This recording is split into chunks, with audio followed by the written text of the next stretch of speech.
సంబంధాల కోసం అడ్డొచ్చిన వారిని అడ్డంగా లేపేస్తున్నారు. తాజాగా ఇలాంటి ఘటనల్లో మరొకటి కూడా వెలుగులోకి వచ్చింది. వివాహేతర బంధానికి అడ్డుపడుతున్నాడని తండ్రిపై కోపం పెంచుకుంది ఓ కూతురు. తల్లి ప్రియుడి సాయంతో కన్న తండ్రిని చంపేసింది. అంతేకాదు ఏ మాత్రం కనికరం లేకుండా తండ్రిని చంపి ఏమీ తెలియనట్టు సెకండ్ షో సినిమాకు కూడా వెళ్ళింది ఆ మహాతల్లి. ఆ తర్వాత క్యాబ్ బుక్ చేసి తండ్రి శవాన్ని తీసుకెళ్లి చెరువులో పడేసింది. సో ఇలా చెప్పుకుంటూ పోతే చాలా ఘటనలు ఈ మధ్య అయితే మరీ ఎక్కువైపోతున్నాయి. సో ఇదే విషయంపై మనం డిబేట్ చేద్దాం. డిబేట్ లో మనతో పాటు జాయిన్ అయ్యారు అర్చన గారు, సైకాలజిస్ట్, అలాగే మైనంపాటి కృష్ణ శర్మ గారు, ఆధ్యాత్మికవేత్త. ఆల్రెడీ జూమ్ లో జాయిన్ అయ్యారు కరాటే కళ్యాణి గారు, నటి, అండ్ కృష్ణకుమారి గారు అనలిస్ట్ జూమ్ లో జాయిన్ అవుతారు. తర్వాత సైకాలజిస్ట్ పూజిత కూడా జాయిన్ అవుతారు. అందరికీ నమస్తే అండి. నమస్తే. యా, సో ముందుగా కరాటే కళ్యాణి గారు నమస్తే. నమస్తే అండి. సో చూసారా ఇవాళ ఇష్యూ, తండ్రిని కూతురు తల్లి ఇద్దరు కలిసి చంపేసి సెకండ్ షో మూవీకి వెళ్లి తండ్రి శవాన్ని తీసుకెళ్లి చెరువులో పడేశారు. సో రోజు రోజుకి ఇలాంటి ఘటనలు ఎక్కువ అవుతున్నాయి. ఏం చెప్తారు? అందరికీ నమస్తే అండి. ప్యానెల్లో ఉన్న వాళ్ళకి ఇది చాలా మాట్లాడుకుంటానికి కూడా చాలా జుగుప్సాకరంగా ఉన్నాయి ఇలాంటివి వింటుంటే. ఎందుకంటే మనం ఉన్నది జనారణ్యంలో ఉన్నట్టుగా అనిపిస్తోంది.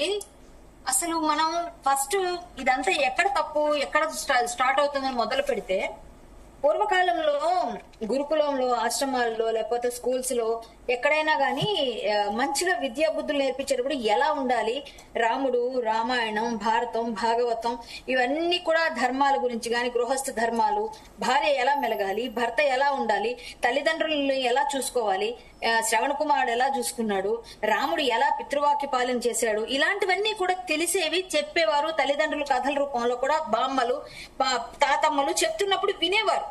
అవన్నీ కొంతైనా ప్రభావం పడతాయండి. వినికిడి జ్ఞానం వల్ల కొన్ని విషయాలు తెలుసుకున్నప్పుడు మనకి చాలా చాలా ప్రభావం చూపిస్తుంది మన జీవన విధానం పైన. ఇవన్నీ జరిగేటప్పుడు ఇలాంటివి ఎక్కడా చూడలేదండి. ఇప్పుడు మన పిల్లలు ఎలా తయారయ్యారు, ఇప్పుడు సమాజం ఎలా ఉందంటే, ఎంతసేపు భోజనం చేయాలి పిల్లవాడు, చిన్న పిల్లవాడికి 2 నెలల 3 నెలల పిల్లవాడికి పాలు పట్టేటప్పుడు, సెర్లాక్ తినిపించేటప్పుడు ఒక ఫోన్ పక్కన పెట్టి ఆడెవడో డోరమైన కప్పలా నోరు తెరుస్తాడు. వాడు నోరు తెరిచి అంటాడు ఇంకెవడు, వీడి ఒక కప్ప మొహాలు, చైనా మొహాలు, అన్ని ఫేసులు పెట్టి వాళ్ళు ఇష్టం వచ్చినట్టుగా వాళ్ళు ఏదో పెడుతుంటే అవన్నీ చూపించి వాళ్ళకి తినిపించి వాడేమో కత్తులతో దాడులు చేస్తున్నట్టుగా, బాంబులు వేస్తున్నట్టు వాళ్ళు చిన్నప్పటి నుంచి ఫీడ్ అయిపోతాయి. తర్వాత ఇప్పుడు రోజులు ఎలా అయిపోతే విచ్చలు పెడతాను. ఇవన్నిటితో పాటుగా బరితెగించేసి ఇంకా తండ్రి తల్లి అసలు వావి వరుసలు గాని ఏమీ లేవండి, అన్ని వదిలేసి అవసరమైతే నాకు కావాల్సింది ఇయ్యకపోతే నేను చంపేస్తా అని ఫస్ట్ నుంచి బెదిరించడం మొదలు పెడతారు. అలకలు, బెదిరింపులు, వీళ్ళని ముద్దు చేసి గారాబం చేసి వీళ్ళు ఏం చెప్పినా కూడా చేసి పెట్టడం వల్ల తర్వాత వాళ్ళ చివరికి వాళ్ళ ప్రాణాలు తీయడానికి కూడా వాళ్ళు సైతం వెనకాడట్లేదు. ఇలాంటివన్నీ జరగడానికి ముఖ్య కారణం ఏంటంటే మన లోపం, మన ఏ విధంగా పెంచాలి, ఏం చెప్పాలి, ఏం చెప్పకూడదని తెలియజేయాలి.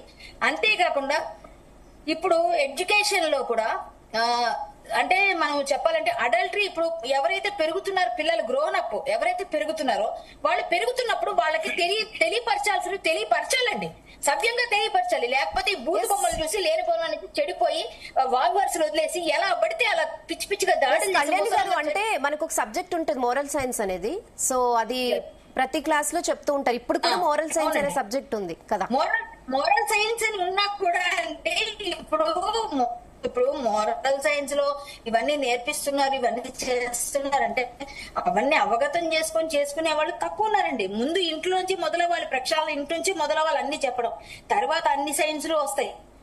ఒకటండి ఇప్పుడు సో కళ్యాణి గారు మీ వాయిస్